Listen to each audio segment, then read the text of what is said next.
Now, Spain is trying to defuse the migrant crisis in its tiny territory in North Africa. The Spanish government says an estimated 50,000 people crossed over from Morocco to Ceuta in a single day. Local officials say at least 34 people died, most by drowning, as crowds came across by land and sea on Thursday. Just take a look at these extraordinary images.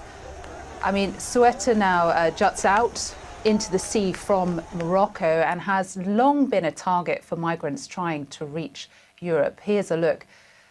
We saw a look of the chaotic scenes there. It's unclear what caused the sudden rush. Spain's Prime Minister suggesting it was fueled by a recent Spanish Supreme Court ruling on migrants arriving by sea. The surge is already deepening divisions over migration in Europe. The crowds, mostly made up of young men, celebrated as they entered Spanish territory. Take a listen to what one young man was saying. We're happy to be here. It's been a very tough experience to go from the ocean. It was very tough. The police officers tried to stop us, but our will and our determination, we could came here. CNN's Nada Bashir is joining us now live from London. And Nada, I mean, we've seen significant numbers of migrants cross over into Ceuta before, but nothing like this. 60,000 migrants, I believe, in just a matter of hours. What are you learning about the reasons for this surge that we've seen?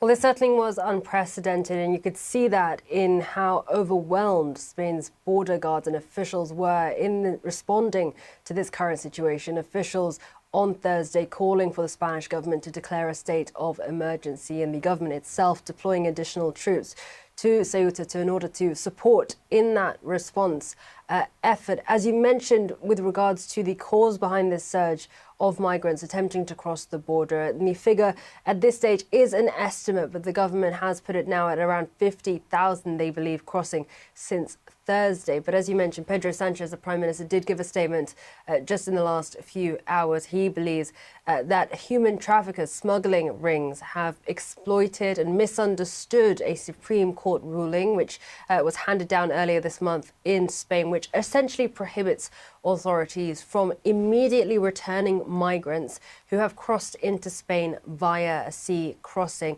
without due process. Now, it is understood that potentially individuals who crossed yesterday and even today may have been misled, that this meant an automatic or immediate acceptance of status within Spain if indeed they do cross over by water. And the vast majority of those who did cross over yesterday are believed to have travelled by sea. And of course, we've been hearing from some of those individuals speaking to reporters on the ground, some saying that they were at sea for 2 to 4 hours even. And this was a very risky crossing as well. More than a dozen people at this point confirmed to have been killed as a result. So certainly a very worrying development. And this has drawn backlash, as you mentioned, from some European leaders with regards to the security of Europe's coastal shores. We've been hearing, for example, from the Italian Prime Minister, Giorgia Meloni, who has threatened, in her words, to take extraordinary measures, potentially, including excluding Spain from the visa-free Schengen travel zone if the situation is not handled.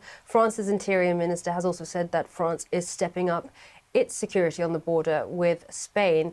But at this stage, the Spanish government has said that they have maintained communication with the Moroccan government and authorities, that the communication has been smooth. And important to note, the Spanish government has said that already they believe around 25,000 of those migrants have returned back to Morocco, and they expect that figure to rise. Christina? Extraordinary and incredible pictures, images that we've been seeing. Nada Bashir, thank you very much. Viva España! Viva España! Well, let's bring in Judith Sunderland. She is the Senior Associate Director in the Refugee and Migrant Rights Division at Human Rights Watch. Judith, thank you so much for joining us. Firstly, just because the numbers here are so staggering, I just want to get your understanding of why so many migrants chose to make this crossing in just a matter of hours. Right. Well, at this point, we can really only speculate as to how this came about. It is a very significant number of people, and that obviously poses enormous challenges for a very small autonomous city and for Spain in general. And we are going to be monitoring very carefully the response going forward. But it is, again, it's difficult well, it's impossible to know exactly why. Obviously, there are always people who are eager to cross irregularly, either because they need to seek asylum or because they see it as their only option to improve their lives. And so a number of these people saw an opportunity, were told there was an opportunity, perhaps, and perhaps there was some facilitation. Again, it's very hard to say, but the numbers are unprecedented, and I'm sure many are trying to figure out exactly what allowed this to happen. Yeah. And our reporter earlier was saying that, you know, there may have been a lot of human trafficking involved in this, which could also account for those numbers. But Spain says it's been working very closely with Morocco to ensure the safe return of people as soon as possible. And as we were saying just now, I mean, thousands apparently are returning of their own free will. What do you make of how the Spanish authorities are handling this? Well, the first thing to say is that the borders of Ceuta and Melilla with Morocco have long been sites of violence and of summary collective expulsions, all of which is unlawful and violates the rights of people trying to reach Spain. We have not seen that so far as we've been able to ascertain, and that is a good thing.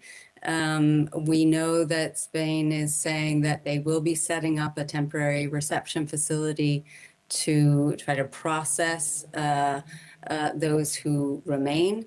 And we hope that that process does allow for proper individual assessments as Spain is obligated to perform before they return anyone to Morocco. And we hope that in all of this, the messaging and the handling of the situation in Ceuta is such as to minimize the risk of xenophobic reactions by the local population or any kind of, extreme tensions given the situation. Yeah. Judith, thank you for your reaction to this.